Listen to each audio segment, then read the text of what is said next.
Thank you, colleagues. I do appreciate this part of the debate and our ability to kind of be in these diverse places, and I want to just acknowledge that there is, right, this core root problem, right, that exists. So we know that charter schools didn't just come into existence because it was the right thing to do, right? I mean, it was because competition was needed. It was because we don't have particular conditions inside of our system, right? We don't have autonomies that we particularly need. We need to have principles. The reason why they probably are not coming into our system right now is because they don't have control. You would not have control over principals. You wouldn't have control over teachers. You wouldn't even have a lot of control over curriculum.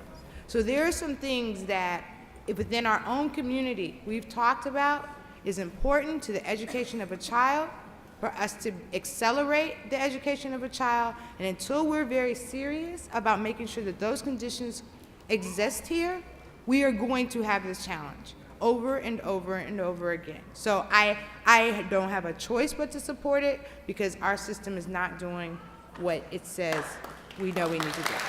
The second thing is that in a bit of a back and forth, I actually challenged this group around their innovation. In fact, I said, now that I kind of look at the diversity of your community, I actually didn't see from the staff or from the petitioners anything that talked about the cultural diversity that's needed to address a Senegalese or an Ivory Coast French-speaking child versus a Canadian child speaking.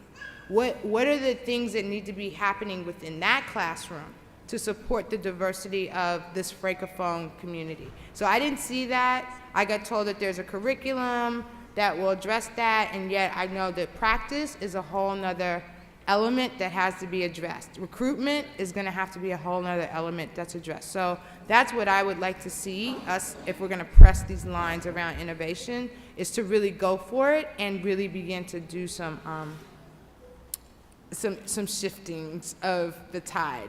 Then the very last thing that was in the wonderful emails back and forth, there was a statement stating that as we will educate these kids K through 8, and then maybe by then the school district will actually have a stellar high school program for these students to go into. So that's the partnership I would actually like to pose to the superintendent or to our charter office right now, is to really talk about, is there international baccalaureate kind of schools that we could be thinking about and developing at the high school level, so that, again, while it feels as though we're being taken advantage of or cannibalized or whatever the language you have, we actually have some time and opportunity to kind of meet them where they're at and actually do something for our students down the road. So I will support it, but I really do challenge you to get out of the box and really push on behalf of all students.